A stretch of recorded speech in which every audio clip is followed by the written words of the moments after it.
Hey guys, welcome back. It's Deb from Bowl Me Over. I appreciate you being here.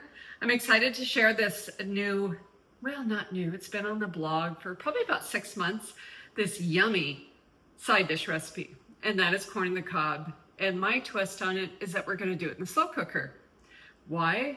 Because it's delicious. It keeps the corn really moist.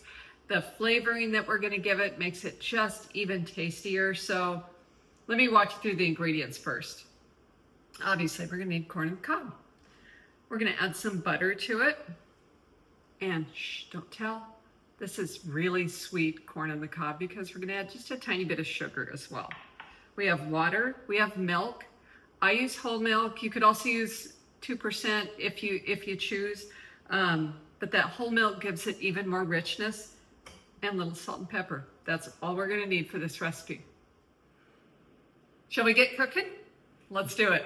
Okay, the first thing we're going to do is add our corn on the cob to the crock pot. The recipe calls for 6 pieces.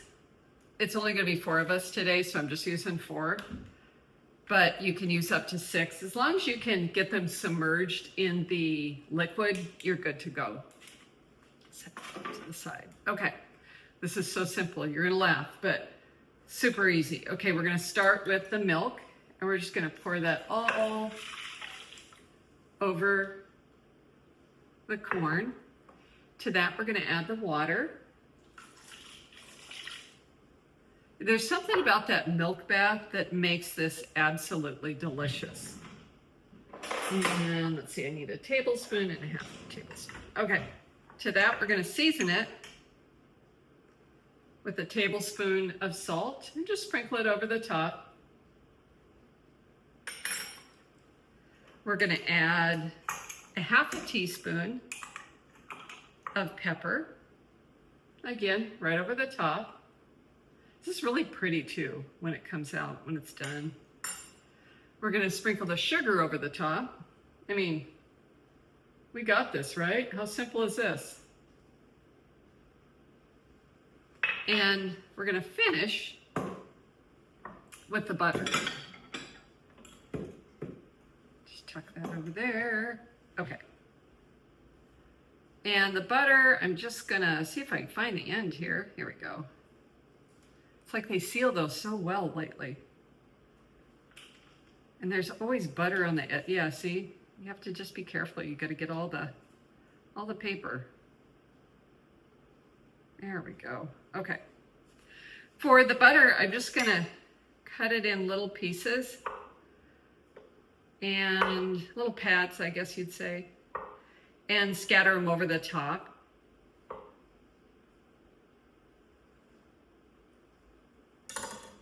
The top of the corn.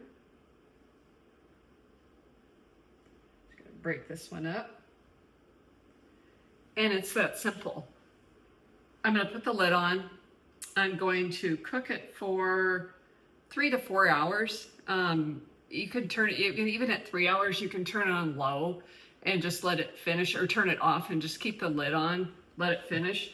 It's a wonderful recipe. I'll show you when we're done. Actually, I'm going to bring the camera over and show you how this looks right here. And I think it's something you're really going to enjoy. So I'll be back in a bit. Thanks for watching. See, pretty simple, right? Just wanted to give you a quick peek and see how this looks before I put the lid on.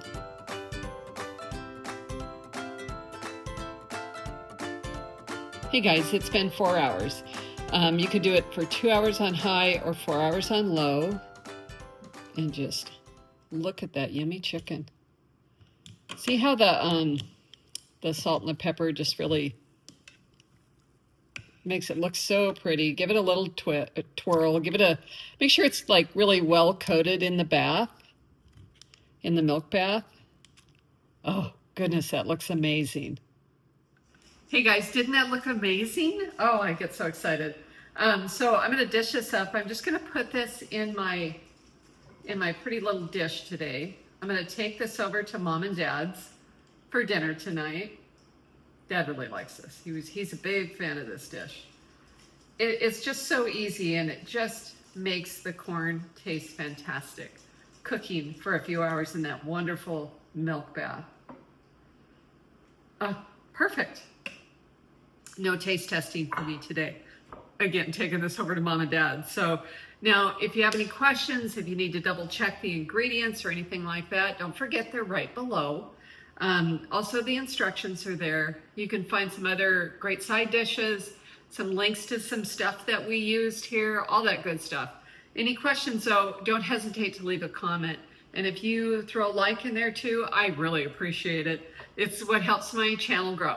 So head over to the blog, it's bowlmeover.com if you're looking for some more tips, some maybe related recipes. I have some great corn recipes on the blog. All the good things. If you're looking for something to go with it, I got you, trust me. So there's some good stuff over there. Thank you very much for watching today, and I'll see you next time. Take care.